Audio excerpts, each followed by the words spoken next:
معلوم ہے ہو، ان کافروں سے جنگ کرو یہاں تک کہ فتنہ باقی نہ رہے اور دین پورا کا پورا اللہ کے لیے ہو جائے. یعنی کب تک جنگ کرنی ہے؟ جب تک جو غلبہ جو ہے وہ مسلمانوں کو حاصل نہ ہو جائے. اور پھر اگر وہ فتنے سے رک جائے، یعنی یہ نہیں ہے کہ جتنے بھی لوگ آئے ہیں میدان جنگ میں تو آپ جو ہے وہ ان سب کو قتل کر دیں اور اس کے بعد شہر میں گھس جائیں تو سب عورتوں کو بھی مار دیں اور بچوں کو بھی مار دیں کہ بھئی مسلمانوں کا جو ہے غلبہ رہے. ایک ہے نا پتہ نہیں، اور ابھی وہ تھا مجھے یاد نہیں آ رہا، ہٹلر تھا یا پتہ نہیں کون تھا، اس کوئی ایسا تھا مجھے نام یاد نہیں آ رہا، وہ اس نے کیا کیا تھا کہ لوگوں کے اندر خوف ڈال دیا تھا. یعنی خوف جو ہے اس کی طاقت تھی اور وہ جاتا جگہ جا کے گھس جاتا اور کہتا سب کو ختم کر دوں. تو دہشت اس نے جو ہے نا وہ پوری پھیلا دی تھی. تو مسلمانوں کو کیا کہا جا رہا ہے کہ جب سردار یا جو جنگ کے لیے جو سپہ سالار آتے ہیں جب وہ ختم ہو جائیں اور خاص طور پر جو بڑی تعداد ہے تو ماری جائے تو پھر ان کو جو ہے وہ چھوڑ دو، یعنی فتنہ بس ختم ہو جائے. پھر اگر وہ نہ مانے تو جان رکھو اللہ تمہارا سرپرست ہے اور وہ بہترین حامی اور مددگار ہے. اور اسی طرح کم لوگوں کو بھی نہیں مارنا کہ صرف تھوڑے سے لوگوں کو مار دو تاکہ باقی سارے لوگ قید میں آ جائیں اور مال غنیمت بن جائیں، تو ایسا بھی نہیں کرنا. یعنی اتنی تعداد کو مارنا ہے کہ غلبہ حاصل ہو جائے. ٹھیک ہے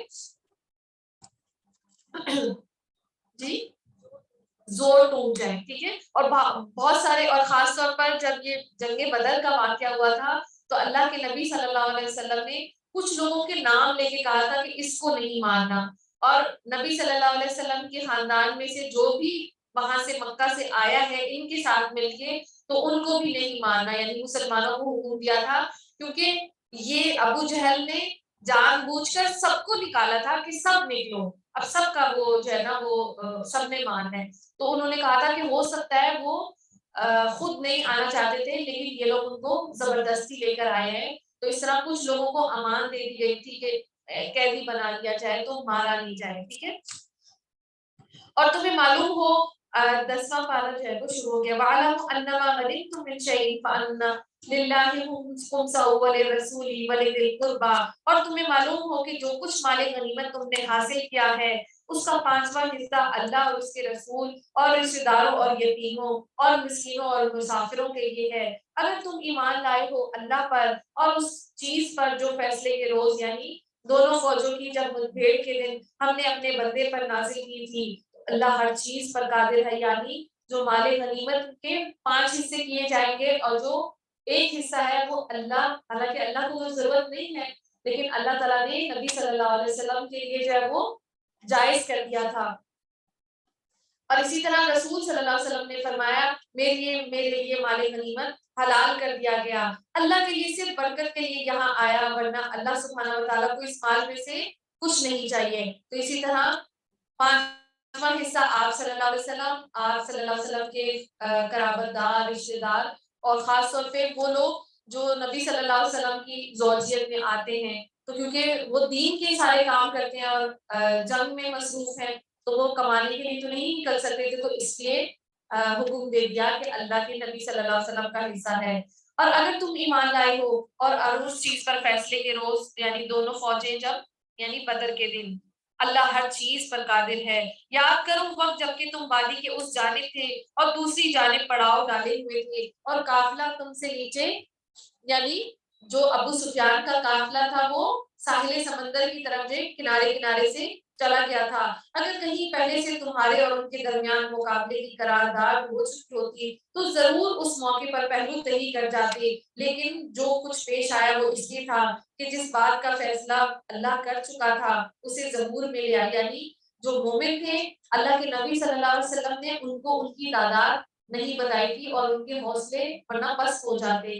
اور اسی طرح نبی صلی اللہ علیہ وسلم نے بھی خواب میں دیکھا تھا کہ مشرکین کو کم تعداد میں دکھایا گیا تھا، تو اللہ تعالیٰ نے یعنی ان کو ویسے بھی موٹیویٹ کیا اور تاکہ جسے ہلاک ہونا ہے وہ دلیل روشن کے ساتھ ہلاک ہو جائے. اور کیا ہوا تھا کہ مشرکین جو ہے وہ مسلمانوں کو زیادہ تعداد میں دیکھ رہے تھے اپنے سے دگنا، اور مسلمان جو ہے وہ کافروں کو اپنے سے دگنا دیکھ رہے تھے، یعنی 700 دیکھ رہے تھے اور مشرکین کیا دیکھ رہے تھے کہ مسلمان جو ہے وہ 2000 ہیں. ٹھیک ہے، سمجھ آ رہا ہے؟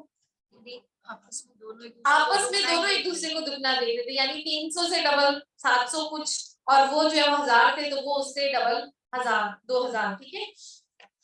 اور اسی طرح اللہ تعالیٰ نے پھر فرشتوں کی بھی مدد فرمائی اس کے ذریعے. وہ دلیل روشن کے ساتھ ہلاک ہوا، اور جسے زندہ رہنا ہے وہ دلیل روشن کے ساتھ زندہ رہے، یعنی اسلام جو ہے وہ دلیل روشن کے ساتھ قائم رہے. یقیناً خدا سننے اور جاننے والا ہے. اور یاد کرو وہ وقت جبکہ اے نبی صلی اللہ علیہ وسلم خدا ان کو تمہارے خواب میں تھوڑا دکھا رہا تھا. اگر کہیں وہ تمہیں ان کی تعداد زیادہ دکھا دیتا تو تم لوگ ہمت ہار جاتے اور لڑائی کے معاملے میں جھگڑا شروع کر دیتے، لیکن اللہ ہی نے اس سے تمہیں بچایا. یقیناً وہ سینوں کا حال تک جانتا ہے. اور یاد کرو جبکہ مقابلے کے وقت خدا نے تم لوگوں کی نگاہوں میں دشمنوں کو تھوڑا دکھایا، اور یہ اس سے پہلے بھی ذکر آ چکا ہے اس لیے میں آپ کو بتایا تھا.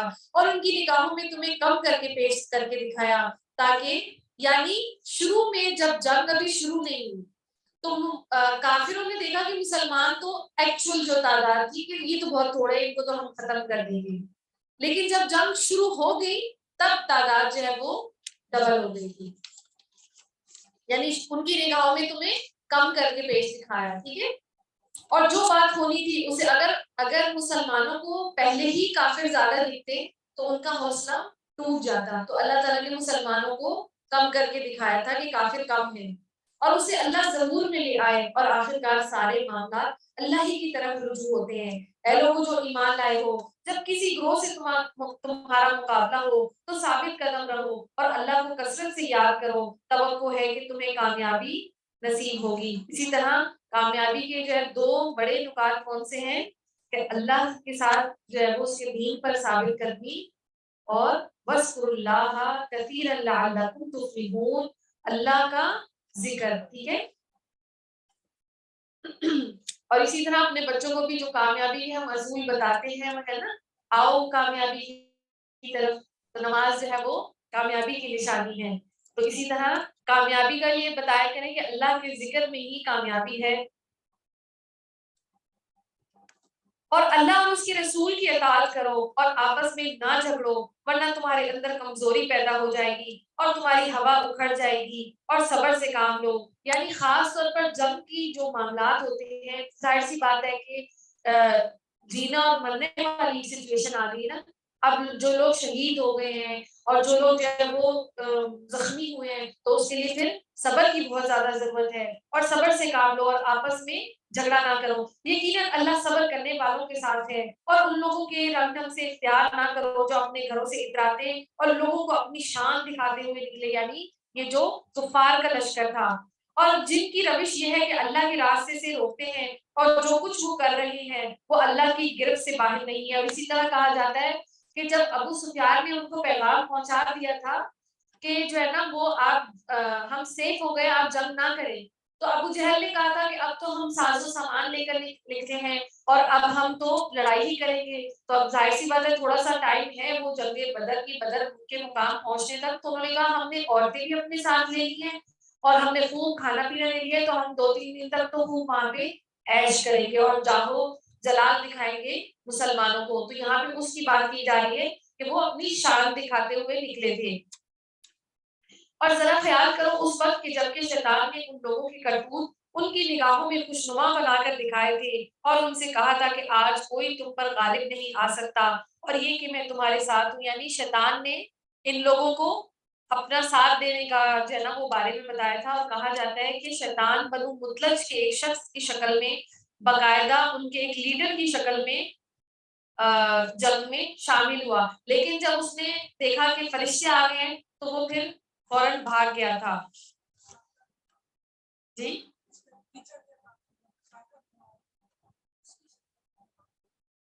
اچھا، مجھے وہ بس نام یاد نہیں ہے. میں نا ایک 2 چیزوں میں بڑی کمزور ہوں، ایک مجھے تاریخ یاد نہیں رہتی اور ایک نام یاد نہیں رہتے.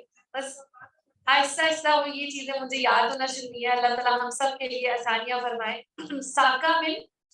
سراقہ بن مالک، اچھا اس کی شکل میں جو ہے نا وہ شیطان آیا تھا، اور جو ہے نا وہ اور ایون کے یہ بھی اس میں آتا ہے، یہ جو واقعات ہے نا کہ حدیث کے سب لوگ جو بدر سے جب بعد میں جب مسلمان اکٹھے ہوئے تھے تو ہر بندہ ایک اپنا اپنا واقعہ سنا رہا تھا کہ میں نے یہ دیکھا، میں نے یہ دیکھا. تو اس میں کہا جاتا ہے کہ کچھ لوگ اپنی تلوار جو ہے یعنی مسلمان جب اپنی تلوار اٹھانے کے لیے کفار پر ابھی اٹھاتے ہی تھے تو دیکھتے کہ گردن اڑ کے گر رہی ہے یا ہاتھ کٹ کے گر رہا ہے. تو وہ کہتے ہیں یعنی کہ ہمیں یہ محسوس ہو رہا تھا کہ جو ہے وہ یہ ضرور جو ہے وہ فرشتے کی ہی جو ہے نا وہ مار پڑی ہے کہ وہ گردن اس کی کٹ کے گر گئی ہے. تو یعنی انہوں نے بھی محسوس کیا کہ اللہ کی مدد ہے اور وہ کچھ دیکھ رہا تھا. اب وہ شیطان کا کیا ہے اس کا ساتھ، وہ کہنے لگا کہ میرا تمہارا ساتھ نہیں ہے، میں جو کچھ دیکھ رہا ہوں یعنی فرشتوں کو دیکھ رہا اور اب ریکارڈنگ سٹارٹ کر دی اور جو کچھ تم لوگ نہیں دیکھتے مجھے خدا سے ڈر لگتا ہے اور خدا بڑی سخت سزا دینے والا ہے. اور آپ دیکھیں شیطان کیا کہہ رہا ہے، انی اخاف اللہ واللہ شدید العقاب، یعنی میں اللہ سے ڈرتا ہوں. اور اب ہمیں کیا کہتا ہے کہ ڈرنے کی ضرورت نہیں ہے، میں تمہارے ساتھ ہوں. تو جب شیطان بھی اللہ سے ڈرتا ہے تو ہمیں تو خاص طور پر چاہیے کہ ہم اللہ سے ڈریں. اور اسی طرح عقوبت کہتے ہیں وہ سزا جو کسی فرض چھوڑنے اور حرام کام کرنے کے ارتکاب پر ہوتی ہے. یعنی اللہ تعالیٰ کب پکڑتا ہے پیچھے سے، جب آپ کسی فرض کو چھوڑ دیں یا حرام جو ہے نا وہ اختیار کریں. اور جبکہ منافقین اور وہ سب لوگ جن کے دلوں کو روگ لگا ہوا تھا کہہ رہے تھے کہ ان لوگوں کو تو ان کے دین نے دھوکے میں مبتلا کر رکھا ہے.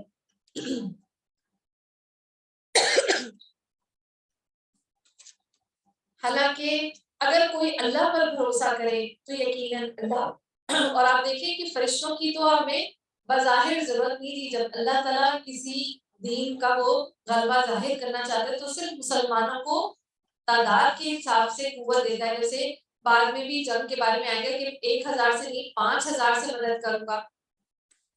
تو یہاں پہ ہمیں اللہ کی ذات پر بھروسہ کرنا چاہیے. تو یقیناً اللہ بڑا زبردست، یعنی فرشتوں کی تعداد پہ ہی ہمیں خوش ہو جانا چاہیے کہ 1000 فرشتے یا 5000 فرشتے، اصل مدد اللہ ہی کی ہے. یقیناً اللہ بڑا زبردست اور دانا ہے. کاش تم اس حالت کو دیکھ سکتے جبکہ فرشتے مقتول کافروں کی روحیں قبض کر رہے تھے. وہ ان کے چہروں اور ان کی پیٹھوں پر مارتے جاتے اور کہتے جاتے لو اب جلنے کی سزا بھگتو، یہ وہ جزا ہے جس کا سامان تمہارے اپنے ہاتھوں نے پیشگی مہیا کر رکھا تھا، ورنہ اللہ تو اپنے بندوں پر ظلم کرنے والا نہیں ہے. یعنی موت کے وقت فرشتے جو ہے وہ مارتے جاتے ہیں. یہ معاملہ ان کے ساتھ اس طرح پیش آیا جس طرح آل فرعون اور ان کے، اب دیکھیے فرعون کا کیوں ذکر ہے، کیونکہ جو ابو جہل تھا وہ اس امت کا فرعون تھا. اور یہ معاملہ کس طرح پیش آیا تھا، جس طرح آل فرعون اور ان کے پہلے کے دوسرے لوگوں کے ساتھ پیش آتا رہا ہے. انہوں نے اللہ کی آیات کو ماننے سے انکار کیا اور اللہ نے ان کے گناہوں پر انہیں پکڑ لیا. اللہ قوت رکھتا ہے اور سخت سزا دینے والا ہے. یہ اللہ کی اس سنت کے مطابق ہوا، وہ کسی نعمت کو جو اس نے کسی قوم کی عطا کی ہو اس وقت تک نہیں بدلتا جب تک وہ خود اپنے طرز عمل کو نہیں بدلتی. یعنی اللہ جب تک ہدایت نہیں دیتا جب تک قوم خود اللہ سے مانگتی نہیں ہے. اللہ سب کچھ سننے اور جاننے والا ہے. آل فرعون اور ان سے پہلے کی قوموں کے ساتھ جو کچھ پیش آیا وہ اسی ضابطے کے مطابق تھا. انہوں نے اپنے رب کی آیات کو جھٹلایا، تب ہم نے ان کے گناہوں کی پاداش میں انہیں ہلاک کر دیا اور آل فرعون کو غرق کر دیا، اور یہ سب لوگ ظالم تھے. ان شر الدواب عند اللہ الذین کفروا فهم لا یؤمنون. یقیناً اللہ کے نزدیک زمین پر چلنے والی مخلوق میں سب سے بدتر وہ لوگ ہیں جنہوں نے حق کو ماننے سے انکار کر دیا، پھر کسی طرح وہ اسے قبول کرنے پر تیار نہیں ہے. اور اسی طرح یہ یعنی عام جو جانور ہیں اس میں کہا جا رہا ہے کہ دنیا میں جو بدترین جو جانور ہے ان میں سب سے برا جانور وہ ہے جو حق کو حق نہیں مانتا. اور اسی طرح کہا جاتا ہے کہ یہ جو ابو جہل تھا نا اس میں اتنی اکڑ تھی کہ حضرت معاذ نے جب ان کے اوپر، یعنی وہ نوجوان صحابہ تھے 13 14 17 سال کی عمر کے تھے، دونوں بھائی تھے، اور انہوں نے کہا کہ ابو جہل کون ہے، ابو جہل کون ہے، تو یعنی انہیں پہچان نہیں تھی. تو جب انہوں نے کہہ دیا کہ یہ وہ نا اپنے اس کے تھا کیا کہتے ہیں گارڈز کے اس میں تھا، حصار میں تھا، تو جب انہوں نے وہ جو گارڈ سے انہوں نے بھی دیکھا کہ یہ بچے کیا ہمارا بگاڑ لیں گے، تو جب انہوں نے وار کیا تو ابو جہل کا جو پاؤں تھا نا وہ کٹ کے گرا. تو جیسے آپ فرض کریں کہ کسی کھجور پر آپ ہتھوڑا مارے تو کھجور کی گٹلی جو ہے وہ اس طرح اڑ کے گرتی ہے نا، تو اس طرح اس کا جو ہے نا وہ پاؤں کٹ گیا تھا حضرت معاذ نے جب انہیں مارا.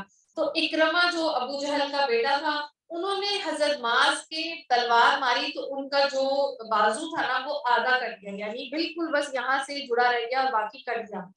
تو حضرت معاذ میں اتنی وہ جوش اور جنون تھا کہ یہ نبی صلی اللہ علیہ وسلم کے ساتھ زیادتیاں کرتے ہیں، ان کو گالیاں دیتا تھا، میں تو نیز کو چھوڑوں گا، یا آج یہ رہے گا یا میں رہوں گا.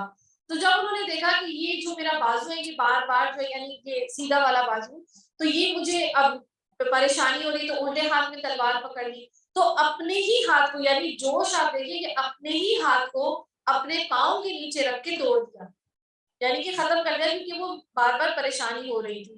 تو پھر اس کے بعد حضرت معاوض نے ان کے اوپر چڑھے اور جیسے جھپکتے نہیں ہیں تو اس طرح چڑھے اور ایک ہی بار میں ابو جہل کا اس کو یعنی مار ڈالا. اور ابھی اس کی سانسیں باقی تھی. حضرت عبداللہ ابن مسعود نے جب انہیں دیکھا تو انہیں پہچان کیا اور اس کے گھٹنے پہ ایک نشان بھی تھا یعنی کٹ کا، تو اس سے اس کو پہچان لیا. تو ابو جہل سے پوچھا کہ ہاں بھائی تم کیا مطلب تمہارا معاملہ ہے، تو اس نے کہا کہ کیا ہوا، یعنی اس کو یہ پتہ ہی نہیں چلا کہ جنگ جو ہے وہ ہم نے جیتی ہے. یا تو انہوں نے کہا کہ جس کا دین غالب تھا اللہ تعالیٰ نے مسلمانوں کی مدد کی. تو اس نے کہا اچھا تو اب تم جو ہے وہ چرواہے یعنی عبداللہ ابن مسعود جو ہے بکریاں چراتے تھے، تم نے کہا اب تم چرواہا میرے اوپر کھڑے ہو کے مجھے یہ کہہ رہے ہو، تو اب تم اگر میری گردن اٹھاؤ گے تو میرے ذرا گردن سے نیچے سے اتارنا کہ جب وہ یعنی وہ ڈنڈے کے اوپر کھڑی کرو گے تو لوگوں کو پتہ چلے کہ ایک سردار کی گردن ہے، یعنی اتنی اگر تھی اس کے اندر. تو اس کے اوپر پھر حضرت عبداللہ ابن مسعود نے اس کو ایک بار مارا اور اس کی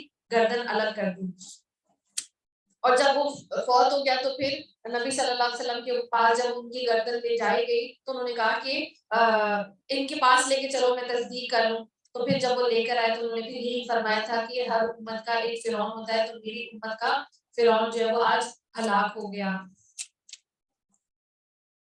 اور یقیناً اللہ کے نزدیک زمین پر چلنے والی مخلوق میں سب سے برتر وہی ہے جنہوں نے حق کو ماننے سے انکار کر دیا، یعنی ابو جہل اور اسی طرح کے لوگ. پھر کسی طرح وہ اسے قبول کرنے پر تیار نہیں تھا. ان میں سے وہ لوگ جن کے ساتھ انہوں نے معاہدہ کیا پھر ہر موقع پر اس کو توڑتے ہیں اور ذرا خوف نہیں کرتے، یعنی اللہ سے نہیں ڈرتے. تو یہ یہود اور نصارہ کی بات ہو رہی ہے، مطلب یہ منافقین تھے. بس اگر یہ لوگ تمہیں لڑائی میں مل جائیں تو ان کی ایسی خبر لو، یعنی اللہ تعالیٰ کہہ رہے ہیں کہ ان کے ساتھ جو تمہارا معاہدہ ہو گیا نا. اور پھر انہوں نے کیا کیا، جنگ بدر کے فوراً بعد قریش کو بھڑکانا شروع کر دیا کہ تمہارے اتنے سردار مارے گئے. تو اللہ تعالیٰ نے ان سے کہہ دیا کہ اب تمہارا کوئی معاہدہ نہیں، جو تم سے مخالفت کرے اس کو مارو.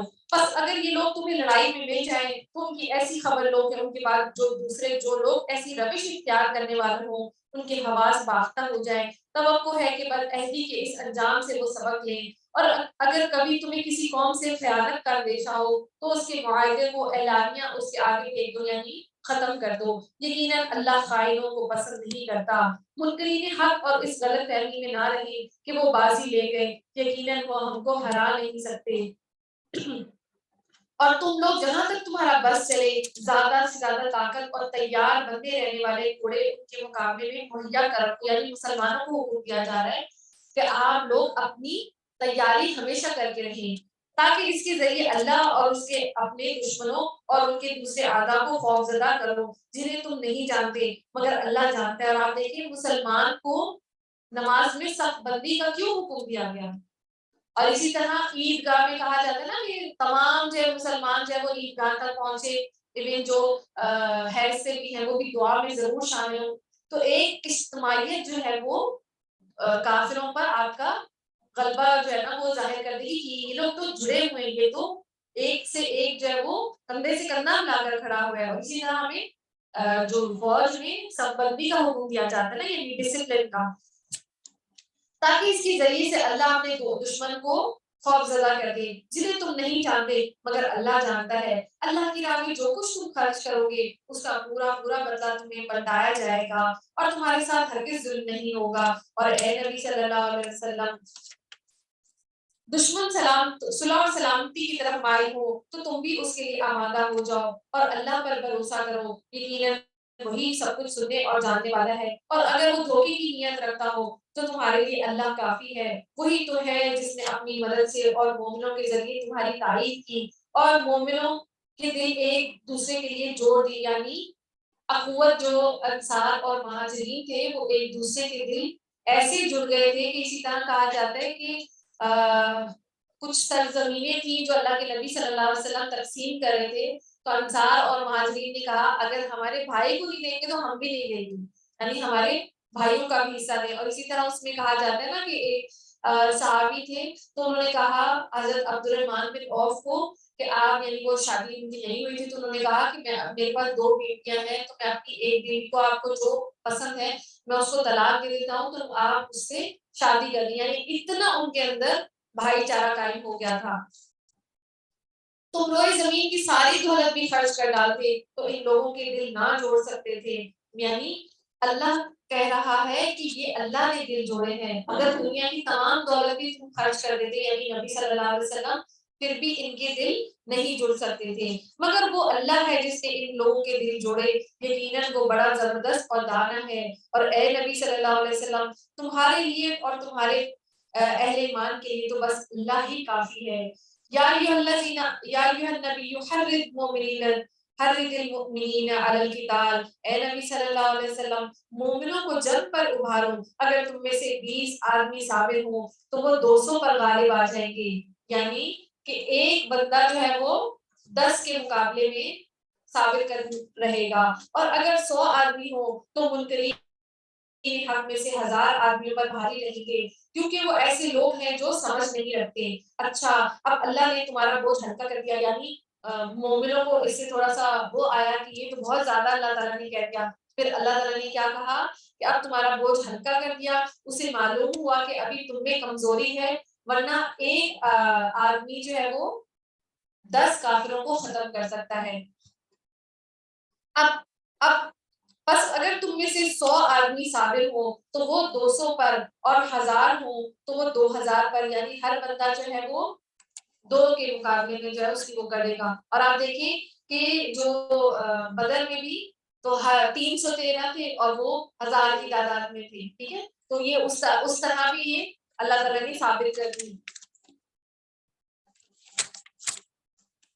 اور اللہ کے حکم سے غالب آئیں گے اور اللہ ان لوگوں کے ساتھ ہے جو صبر کرنے والے ہیں۔ اور آپ دیکھیں ابھی بھی جو افغانستان جو تھے تو ان لوگوں نے کیسے مقابلہ کیا، تو یہ اللہ ہی کی مدد تھی ان کی، تو انہوں نے امریکہ کو جو ہے نا وہ بھگا دیا کسی نبی کے لیے۔ اور وہ کہتے ہیں کہ ہم نے 20 سال جو ہے وہ افغانستان پر خوب زبر وہ کیا اور ان کا غلبہ توڑ دیا اور ان کی معیشت کو تباہ کر دیا، اور یہ کیا کہتے ہیں افغانی، یہ طالبان کیا کہتے ہیں، انہوں نے ہمارے لیے کیا لیکن ہم نے 20 سال ان کے فوجیوں کی تربیت کی ہے۔ اب ان کو پتہ چلے گا جو فوج یہاں سے واپس گئی ہے تو وہ ان کے دل ایسے ہیں کہ ان کو راتوں کو نیند نہیں آتی، یعنی ان کے دلوں میں اللہ کا خوف بٹھا دیا 20 سال میں۔ اور کسی نبی کے لیے یہ زیبا نہیں کہ اس کے پاس قیدی ہو جب تک کہ وہ زمین میں دشمنوں کو اچھی طرح کچل نہ دے، یعنی قیدیوں کے لیے جو ہے نا جنگ کو ایسے ہی لڑنا ہے کہ زیادہ غلبہ ختم ہو جائے، یہ نہ ہو کہ تم تھوڑے سے لوگوں کو قتل کر دو اور باقی ساروں کو قید بنا لو تاکہ زیادہ جو ہے نا معلومات حاصل ہو، تو اس طرح کرنا ہے کہ دشمنوں کو کچل دیں۔ تم لوگ دنیا کے فائدے چاہتے ہو یعنی مال غنیمت، حالانکہ اللہ پیش نظر آخرت چاہتا ہے، اللہ غالب اور حکیم ہے۔ اگر اللہ کا نوشتہ پہلے نہ لکھا جا چکا ہوتا جو کچھ تم لوگوں نے لیا ہے اس کی پاداش میں تم کو بڑی سزا دی جاتی، پر جو کچھ تم نے مال حاصل کیا ہے اسے کھاؤ کہ وہ حلال ہے اور پاک ہے، اور اللہ سے ڈرتے رہو، یعنی جو مال غنیمت ہے وہ حلال ہے اور پاک ہے، اور یقیناً اللہ درگزر کرنے والا اور رحم فرمانے والا۔ اسی طرح جنگ بدر میں 70 قیدی بھی جو ہے نا وہ آئے تھے اور قیدیوں سے فدیہ لے کر انہیں چھوڑا گیا، اور جو نہیں فدیہ لے سکتے تھے پھر انہیں کہا گیا کہ ہمارے بچوں کو علم سکھا دیں۔ اے نبی صلی اللہ علیہ وسلم تم لوگوں کے قبضے میں جو قیدی ہیں ان سے کہو اگر اللہ کو معلوم ہوا کہ تمہارے دلوں میں کچھ خیر ہے تو وہ تمہیں اس سے بڑھ چڑھ کر دے گا، جو تم سے لیا گیا اور تمہاری خطائیں معاف کر دے گا. یعنی ان کو جو قیدی تمہارے پاس آئے ہیں ان کو قرآن کی بھی تعلیم تو ہو سکتا ہے کہ وہ ایمان لے آئے, اور اگر وہ ایمان لے آئے تو اللہ تعالیٰ انہیں درگزر کرے گا اور رحم فرمانے والا ہے. لیکن اگر وہ تیرے ساتھ خیانت کا ارادہ رکھتے ہیں تو اس سے پہلے وہ اللہ کے ساتھ خیانت کر چکے ہیں, چنانچہ اسی کی سزا اللہ نے انہیں دی ہے کہ وہ تیرے قابو میں آ گئے. اللہ سب کچھ سنتا اور سب کچھ جانتا اور حکیم ہے. اور جن لوگوں نے ایمان قبول کیا اور ہجرت کی اور اللہ کی راہ میں اپنی جانیں لڑائیں, آپ دیکھیں کہ جہاں پہ ایک بندہ ہے بہت عبادت کر رہا ہے, بہت روزے رکھ رہا ہے, نماز پڑھ رہا ہے, اور اب جو ہے وہ میدان جنگ شروع ہو چکا ہے, تو اس بندے کی نماز وغیرہ کا زیادہ ضروری کیا حکم ہے کہ اللہ کی راہ میں نکلنا. تو یہاں پہ اس کی فضیلت بتائی جا رہی ہے کہ جب ہجرت کا حکم آئے تو ہجرت کی, جن لوگوں نے ایمان قبول کیا اور ہجرت کی اور اللہ کی راہ میں جانیں لڑائیں اور اپنے مال کھپائے, اور جن لوگوں نے ہجرت کرنے والوں کو جگہ دی یعنی انصار نے, ٹھیک ہے, اور پہلے جو مہاجر ہیں اور ان کی مدد کی, وہی دراصل ایک دوسرے کے ولی ہیں. رہے وہ لوگ جو ایمان تو لے آئے مگر ہجرت کر کے دارالاسلام میں آ نہیں گئے, ان سے تمہارا ولایت کا کوئی تعلق نہیں ہے جب تک کہ وہ ہجرت کر کے نہ آئے. یعنی کچھ لوگ جو مکہ میں تھے وہ چاہتے تھے کہ ہم ہجرت کر کے مدینہ شامل ہو جائیں, لیکن ابھی ان کا دیکھنا اتنا مال و متاع اور ان کے سارے جو ہے نا وہ زمینیں وہاں پر ہے, اور کچھ کا دل بھی نہیں چاہتا تھا کہ مکہ کی یعنی اللہ کے گھر کو چھوڑ کر ہم کسی اور جگہ جائیں.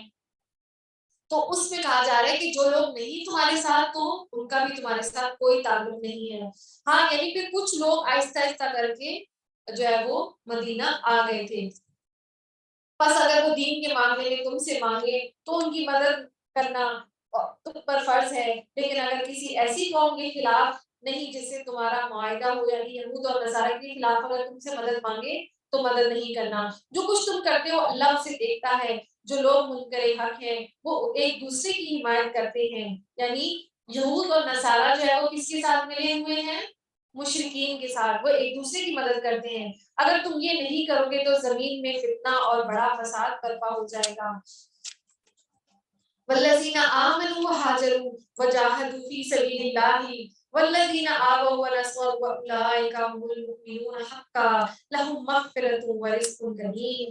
اور جو لوگ ایمان لائے اور جنہوں نے اللہ کی راہ میں گھر بار چھوڑے یعنی ہجرت کی اور جدوجہد کی اور جنہوں نے پناہ دی اور یعنی انصار اور مدد کی, وہی سچے مومن ہیں. اور آپ دیکھیں پاکستان اور انڈیا میں جب یہ اسلام کی خاطر نکلے تھے تو کیسے اپنے وطن کو چھوڑ کر رو رو کر, اور قتل و غارت ہوا, ٹرینوں کو لوٹا گیا, اور یعنی وہ پوری ٹرینیں جو ہے آپ نے شاید دیکھا بھی ہو کہ یعنی ختم کر دیا گیا تھا لوگوں کو. اور جو یہاں کے جو مسلمان لوگ تھے تو انہوں نے جو ہجرت کر کے آئے تھے نا یہ, تو ان کی مدد کی تھی, اور ان کے لیے خطاؤں سے درگزر ہے اور بہترین رزق ہے. اور جو لوگ بعد میں ایمان لائے اور ہجرت کر کے آ گئے اور تمہارے ساتھ مل کر جد و جہد کرنے لگے, یعنی جو بعد میں ہجرت کر کے آئے ہیں اور پھر وہ بھی تمہارے ساتھ شامل ہو گئے ہیں, مگر اللہ کی کتاب میں خونی رشتہ دار ایک دوسرے کے زیادہ حقدار ہیں, یقیناً اللہ ہر چیز کو جانتا ہے. آپ سورہ توبہ لگا دیں. یہ سورہ توبہ کے بارے میں آتا ہے کہ اس کے دو نام ہیں, سورہ براءہ اور سورہ توبہ, اور یہ جنگ تبوک کے بعد جو ہے وہ نازل ہوئی. اور اسی طرح علی بن ابی طالب کہتے ہیں کہ بسم اللہ امان ہوتی ہے. اس صورت میں جہاد کا حکم نازل ہوا اس وجہ سے اس کے شروع میں امان کا ذکر نہیں, یعنی بسم اللہ نہیں ہے. اور اسی طرح جو کہتے ہیں نا شب برات کا, تو یہاں پہ براعت کہتے ہیں اعلان بیزاری, ٹھیک ہے. تو جب بھی وہ ہوتا ہے نا, میں درس دیا تھا تو میں نے ان کو یہی کہا تھا کہ اللہ تو جو عربی کا جو لفظ ہے نا وہ شب براعت کو براعت میں اعلان بیزاری ہے, جبکہ ہماری جو رات ہے وہ کیا ہے, شب قدر, وہ قدر والی رات ہے, قدرت والی رات ہے, تقدیر والی رات ہے, اس میں فیصلے ہوتے ہیں. تو اس میں تو اس طرح کی کوئی حقیقت نہیں ملتی, بلکہ اللہ تو بری اس ذمہ ہے ایسے لوگوں سے. اوکے.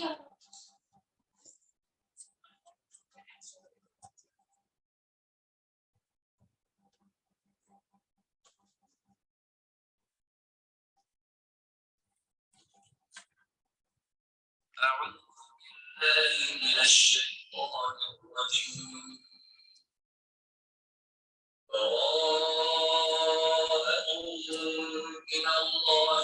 ورسوله إلى الذين عاهدتم من المشركين فسيحوا في الأرض 4 أشهر واعلموا أنكم غير معجز الله وأن الله مخزي الكافرين.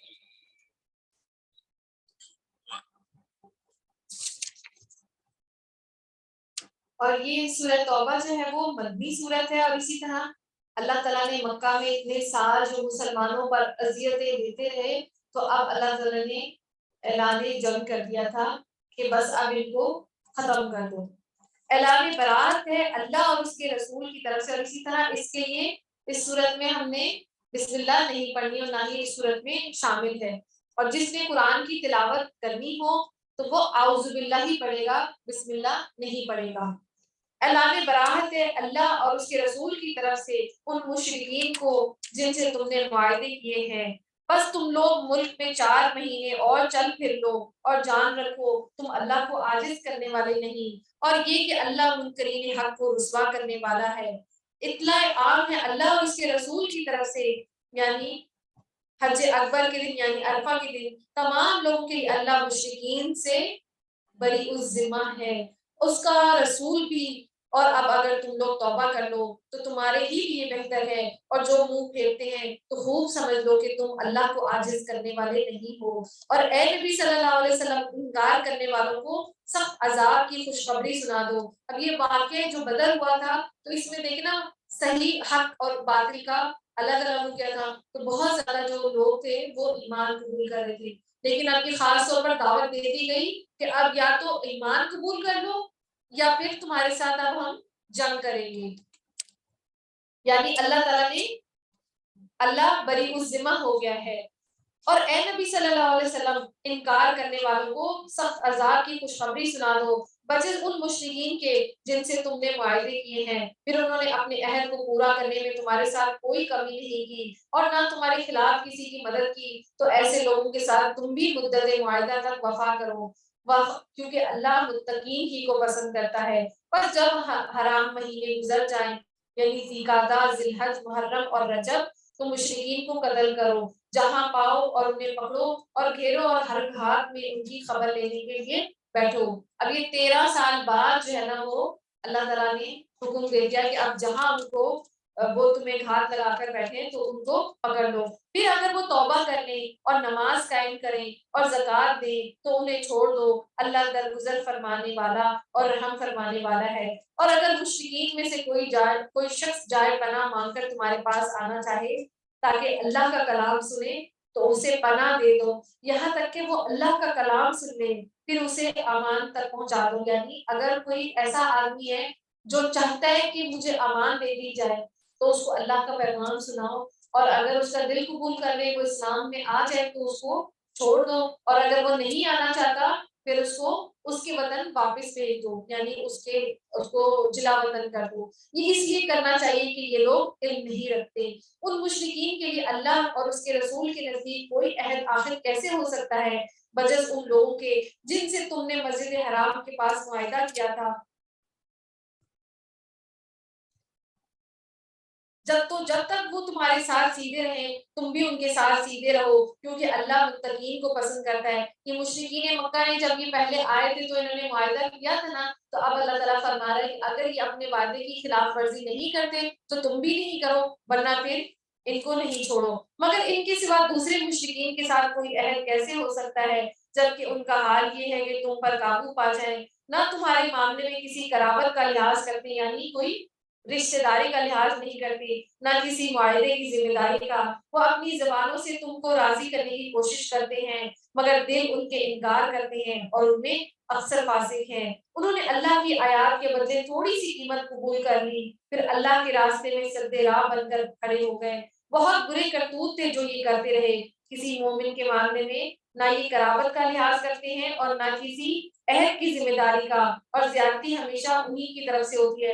اور یہ لوگ کہتے تھے نا کہ جو ہے وہ مسلمانوں نے ہی رشتہ داری کا خیال نہیں کیا، بات جو ہے وہ بیٹے سے لڑائی کر رہا ہے، یعنی جب کفر اور جو ہے نا وہ ایمان الگ الگ ہو گیا تو انہوں نے کہا یہی جو ہے نا رشتہ داری کو کاٹتے ہیں. تو اللہ تعالیٰ کیا فرما رہا ہے کہ یہ آپس میں ایک دوسرے کی رشتہ داری کا خیال نہیں کرتے. بس اگر یہ توبہ کر لیں اور نماز قائم کریں اور زکوٰۃ دیں تو تمہارے دینی بھائی ہیں اور جاننے والوں کے لیے ہم اپنے احکام واضح کیے دیتے ہیں.